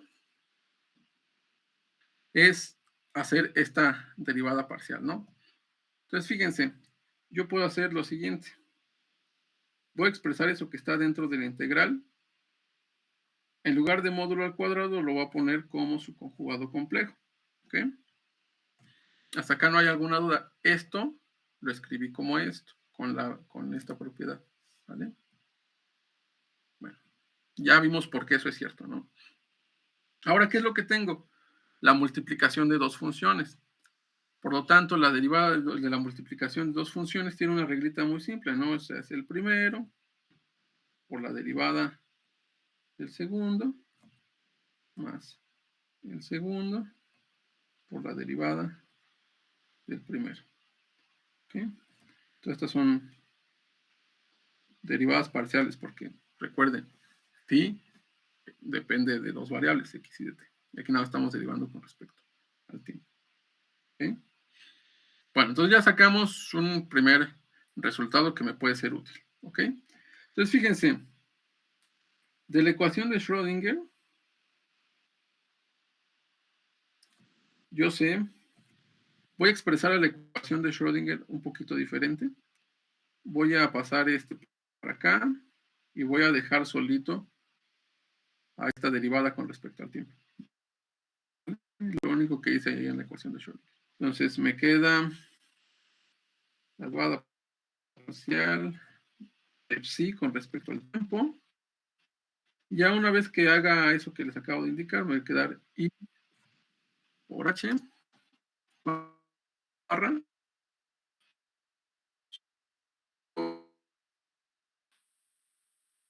2m menos y h barra potencial función de onda. ¿Okay? Entonces recuerden, ¿cómo llegué a esto? Lo único que hice fue despejar aquí, en la ecuación de Schrödinger, ¿no? Despejé este. Entonces pasé este acá, dividiendo. ¿Okay? Y usé algunas propiedades que vimos de los números complejos, ¿no? Por ejemplo, aquí, esta I se subió, por eso aquí este es un menos, ¿no? Ok. Muy bien, entonces ya tengo eso ahí. ¿De acuerdo? ¿Qué más puedo hacer? Sacar su complejo conjugado.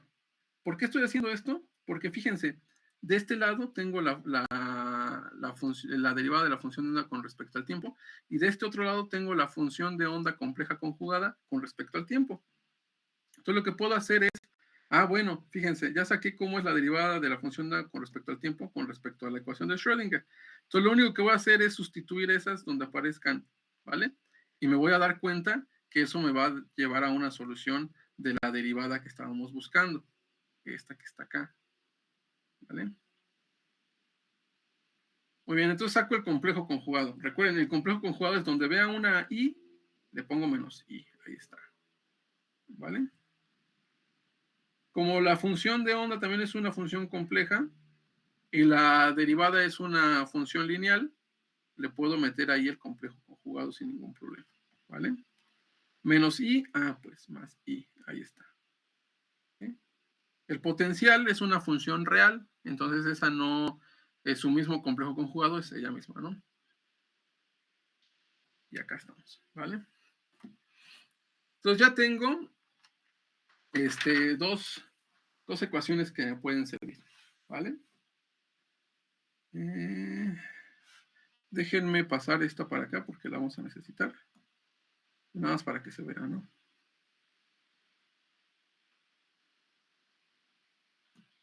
Ahí estamos, ¿de acuerdo? Muy bien. Entonces, ¿qué es lo que voy a hacer?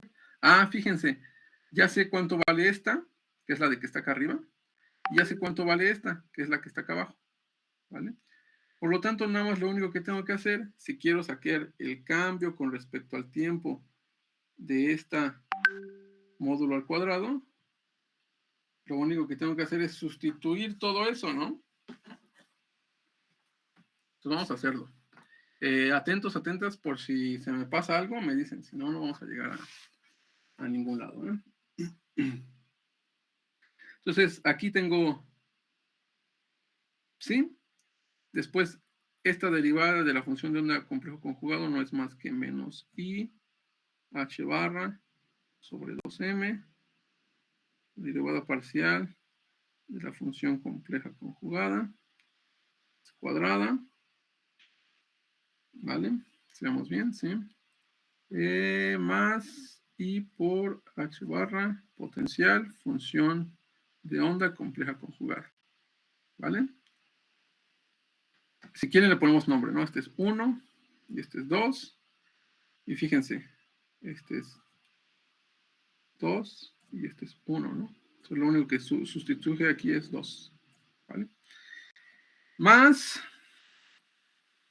función compleja conjugada, y ahora sustituyo donde estaba 1, ¿no? Es i h barra sobre 2m de x cuadrada menos i h barra potencial. Ahí estamos. Excelente, excelente. Hasta acá vamos bien, ¿sí?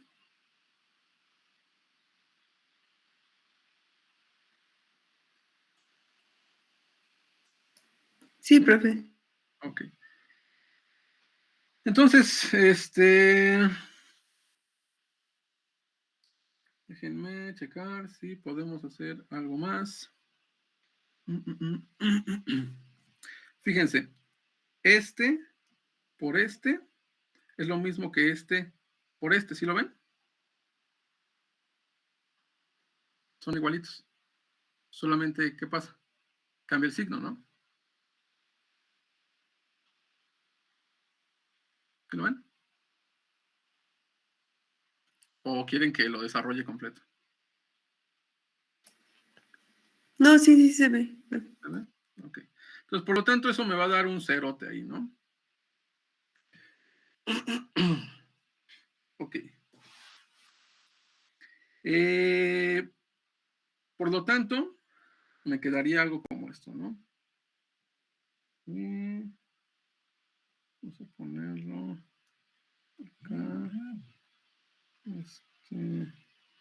Voy a factorizar, porque fíjense, este y este tienen de factor común y barra sobre 2m, ¿no? Entonces puedo factorizar ahí. Vamos a hacerlo en varios pasos. Menos i menos i h barra sobre 2m que multiplica a ¿quién?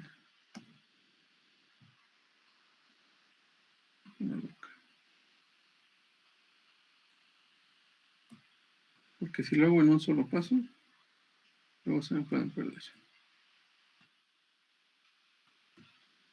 ¿Sí? Pues el primer paso que hice fue simplemente quitar esas cosas que se parecían, ¿no?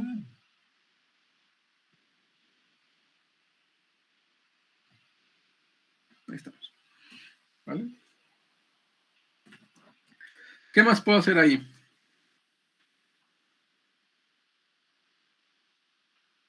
Factorizar, ¿no?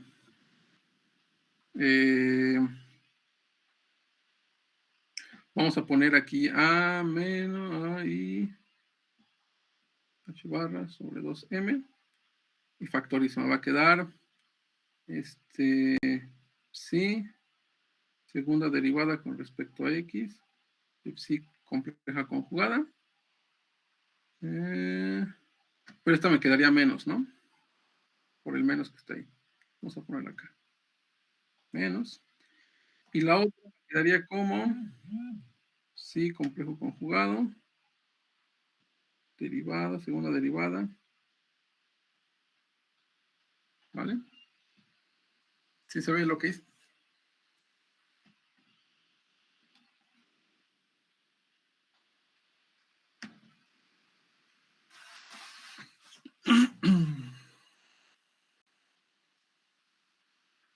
¿Sí? ¿Todo bien?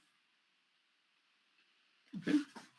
Ahora fíjense, ambas partes comparten la segunda derivada con respecto a X. Puedo hacer un pequeño truquito. Yo sé que por propiedades de linealidad de este operador, lo podría poner así. Me dicen si lo que estoy haciendo tiene sentido o no tiene sentido. Ponerlo acá.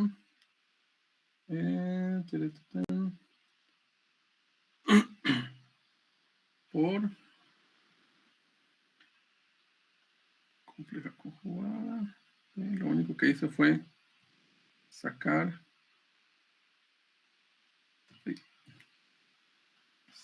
esa función de onda, ¿vale? Perdón, esa derivada.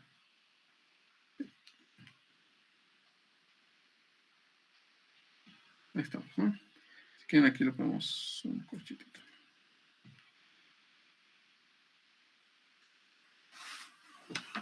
Vale. ¿Todo bien ahí? ¿Sí? Sí. Ok. Ahora, parecería que hice algo mal, porque una vez que meta parece que le estoy haciendo la derivada también a y tengo que hacer, fíjense, tengo dos funciones, ¿no? La derivada con la otra función. Si ustedes hacen la regla del producto para derivadas, les van a quedar términos iguales y lo único que les va a quedar es lo que está acá, ¿vale? Por eso es que pude sacar este operador derivada acá, ¿de acuerdo? Háganlo en su casa, metan el operador derivada acá, hagan el producto, la regla de producto aquí, hagan la regla de producto acá y les va a quedar esto de acá arriba, ¿no? Entonces no hay ningún problema de sacar la derivada de esa forma, ¿no? Ok. ¿Qué es lo que habré hecho acá? Fíjense, ya me queda todo esto, es una función, y aquí estoy derivando con respecto al espacio. Y fíjense lo que tengo acá, la derivada con respecto al tiempo de esto. Que esto era lo que yo quería saber, ¿no? Hasta acá arribita. ¿Vale? Acá. Entonces, por lo tanto, si yo quiero saber si esta cantidad cambia en el tiempo, lo que habíamos dicho, módulo al cuadrado, o sea, lo que está escrito ahí arriba, no es más que, por definición, si hacemos esto, no es más que la integral de todo esto. Vamos a... Lo voy a copiar para no tardarme tanto, ¿no?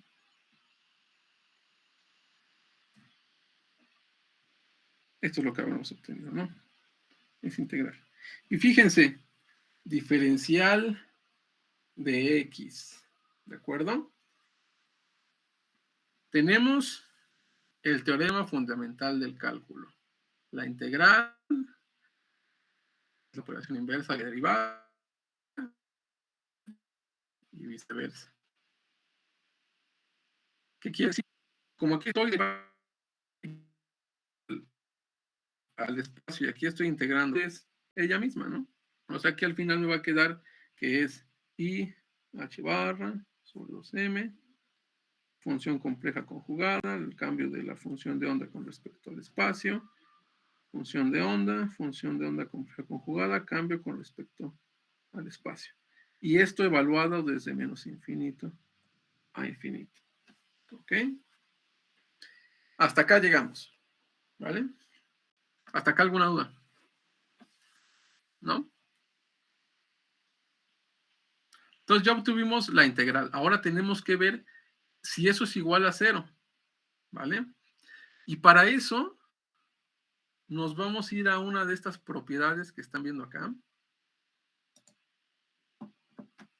que ya sabíamos.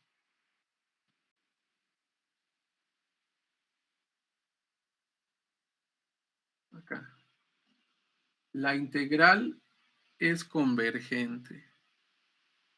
¿Ok? Si la integral es convergente, fíjense, si la integral es convergente, vamos a hacer, ¿dónde está esta cosa?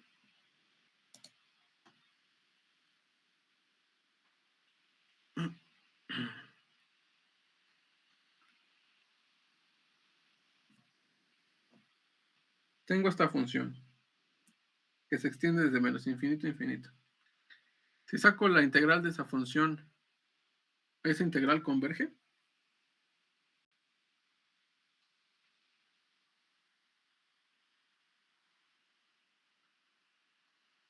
O sea, ¿llegan a un número del área?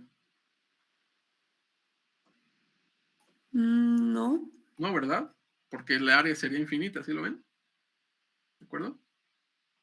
Por lo tanto, hay una propiedad, porque como la densidad de probabilidad tiene que ser convergente bajo la integral,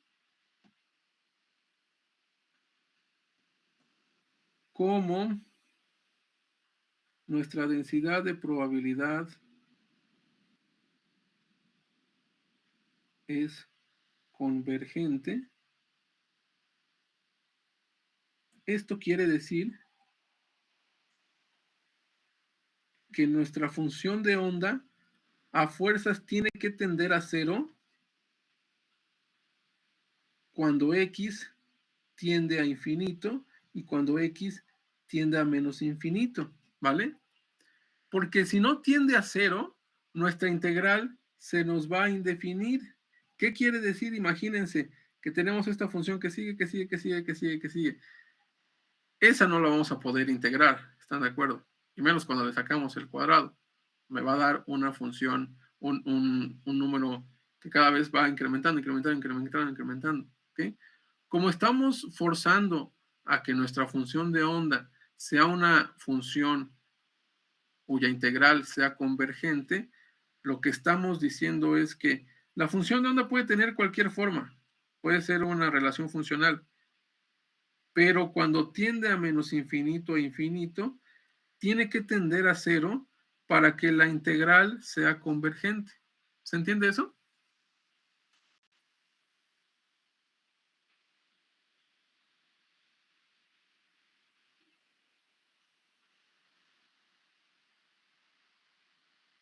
¿Sí o no?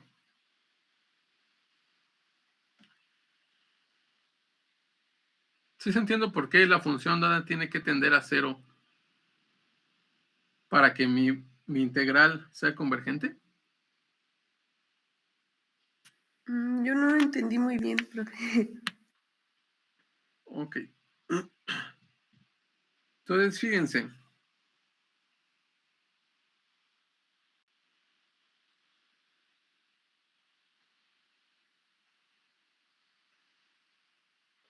¿Qué es lo que me está diciendo una integral? Por ejemplo, de una función. Lo pueden considerar como el área bajo la curva, ¿están de acuerdo? ¿Sí? Sí. Ok.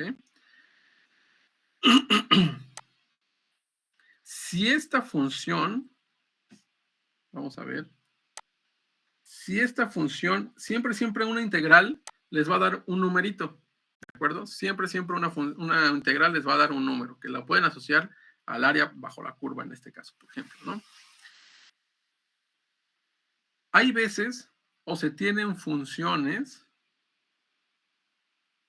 donde la integral no les da un numerito, va a tender a infinito o va a tender a menos infinito, ¿de acuerdo? Ahora fíjense bien en cómo estoy poniendo esta integral. La integral está desde menos infinito a infinito, entre todos los números reales. Por ejemplo, si ustedes hacen la integral de x desde menos infinito a infinito, ¿cuánto les da esto?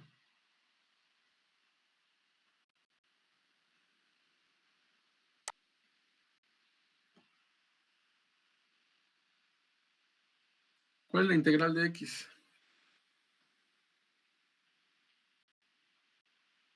¿Quién me dice?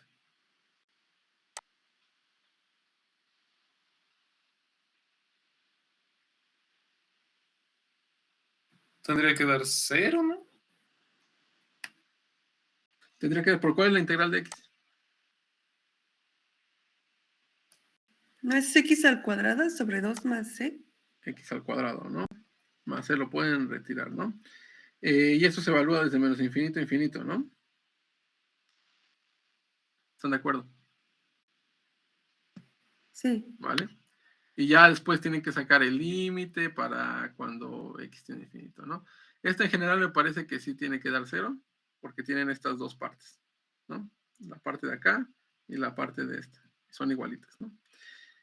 Ahora, son funciones que sí convergen a un numerito, ¿vale? Hay funciones a las que no convergen, ¿ok? Y de hecho, esta no es una buena densidad de probabilidades porque tenemos valores negativos. ¿Se acuerdan que la densidad de probabilidad siempre tenía valores positivos, ¿no? Ahora, ¿qué pasa, por ejemplo, con una función x cuadrada, la integral de x cuadrada? ¿Cuánto les tendría que dar?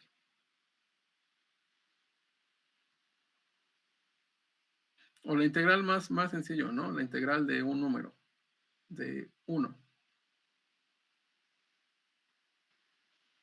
¿Cuánto les da eso? X más, ¿eh? X, ¿no? Evaluado desde menos infinito a infinito. ¿Están de acuerdo? ¿Sí? Infinito menos infinito no está definido. ¿Ok? ¿Por qué? Porque cuando vean la gráfica, va a ser, pues es 1 para todos los valores de X. Es toda esta área, ¿de acuerdo? Entonces, nos daría un valor mayor que 1 cuando agarraremos la integral. De hecho, no podemos normalizarla, no tenemos el proceso de normalización. ¿Ok? Entonces, no todas las funciones de onda son soluciones para la ecuación de Schrödinger. Tienen que tener esta característica. Tienen que tener la característica de que mi relación funcional, ¿ok? Siempre tienda a cero, independientemente de cómo sea en cierta región, pero siempre tiende a tender a cero, tanto para más infinito como menos infinito. ¿Por qué les damos o por qué obligamos a que la función tenga estas características? Porque en ese caso, la integral sí va a estar definida. No hay ningún punto en donde la función se me vaya todo hasta arriba y la integral ya me dé un número muy grande, o sea, que tiende a infinito, ¿vale? Queremos que nuestra función de onda siempre tienda a cero cuando x vaya a infinito y cuando x vaya a menos infinito. ¿Ya se dio más? Sí, profe, ya. Gracias. Ok. Entonces, si decimos que nuestra función de onda va a tender a cero cuando tiende a infinito, esta parte va a tender a cero cuando sea infinito y cuando sea menos infinito. Y esta otra parte igual, simplemente es el complejo conjugado. ¿Ok? Entonces, lo que estamos diciendo bajo la imposición que le pusimos a la función de onda, de que toda la integral del módulo al cuadrado de nuestra función de onda tiene que ser convergente, eso obliga a que mi función de onda misma tienda a cero cuando tenda a sus extremos de infinito o menos infinito. Y esto me obliga, por lo tanto, esto me obliga a que, recuerden que aquí estamos viendo este cambio, ¿no?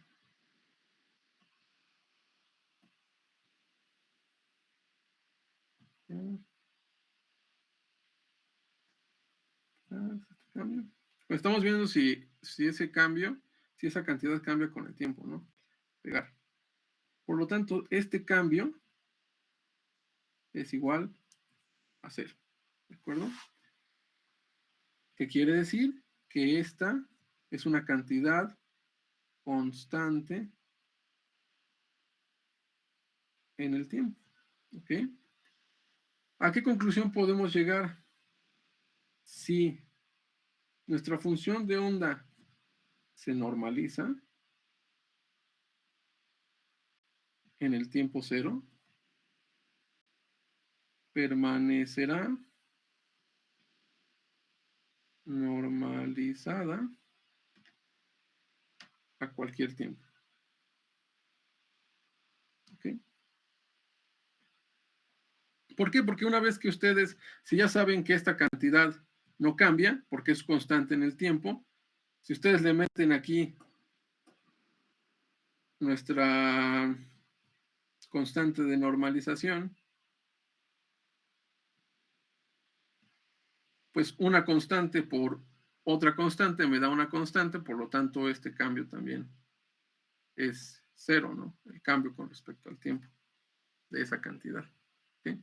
Por lo tanto, si nosotros normalizamos en el tiempo cero, nuestra función de onda se va a mantener normalizada para cualquier otro tiempo. ¿Sí? Muy bien. ¿Alguna duda, alguna pregunta?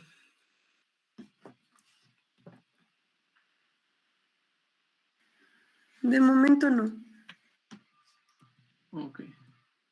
Entonces, ya que sabemos cómo normalizar a nuestra función de onda, vamos a ver cómo sacar cantidades que podamos relacionar. Por ejemplo, una de ellas es la posición, la otra es el momento.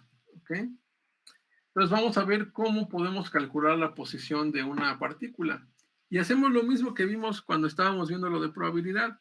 Tenemos nuestra densidad de probabilidad, que es esta, nuestra función de onda, módulo al cuadrado, y lo que hacemos es multiplicarlo por nuestra función de interés, que en este caso va a ser la posición, y nuestra posición pues es simplemente x, ¿de acuerdo? Y de esta forma puedo obtener yo un valor esperado de la posición. Exactamente lo mismo como lo vimos en probabilidad. ¿Ok? Ahorita lo estamos haciendo para ver las propiedades que tiene que tener estas funciones de onda. ¿Ok? Todavía no hemos resuelto quién es la función de onda. La función de onda va a depender del problema con el que nosotros estemos ahí analizando, ¿no? Pero quiero que siempre vean que dependiendo, siempre, lo que tenemos que encontrar es la densidad de probabilidad, que es esta función de onda módulo al cuadrado, y por lo tanto, al principio tendríamos que siempre encontrar la función de onda. Si encontramos la función de onda, encontramos la densidad de probabilidad. Si encontramos la densidad de probabilidad, podemos encontrar algún valor que podamos nosotros medir, ¿ok? Esa es la idea general de la mecánica cuántica, es encontrar la función de onda, con ella encontrar la densidad de probabilidad, y si ya tengo la densidad de probabilidad, voy a conocer todos los elementos del sistema, todas sus propiedades del sistema, su posición, su momento, su energía, momento angular, dependiendo del problema que ustedes estén trabajando, ¿ok? Pero eso lo vemos hasta el viernes de la próxima semana, porque creo que el lunes no hay clase, ¿cierto?